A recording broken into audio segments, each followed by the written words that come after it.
Kaip netapti tatuiruočių meistru? Blogiausias dalykas, ką gali padaryti, norėdamas tapti tatų meistru, tai eiti į tatų kursus. Dažniausiai tos kursus organizuoja meistrai, kurie nelabai patys gerai tatuiruoja, nelabai turi darbo ir tokiu būdu prasimano pinigų, lengvų pinigų.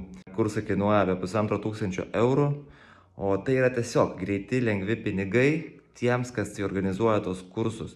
Pagalvok, kam tau tatuiruot kasdieną po 2 klientus ir vargt lenkt nugarą, kai gali pasiimti mokinį arba 3 ir uždirbti 2-3 daugiau per tą patį laiką. Tų meistrų norint tapti, reikia apie 2 metų apprenticeshipo, 2 metų mokymasi. Tenai save išmoko per savaitę. Per savaitę per akis gauni praktikos, visko išmoksti ir gali kibti į darbus, atsidarę savo studiją. Už labai brangiai, labai greitai nieko neišmoksi. Patys tie meistrai, kurie organizuoja, padaro tau sertifikatą, kurie galioja visoje Lietuvoje ir kažkur pasaulyje, o tuo tarpu jis yra fiktyvus. Aš tau galiu atspausdinti dabar sertifikatą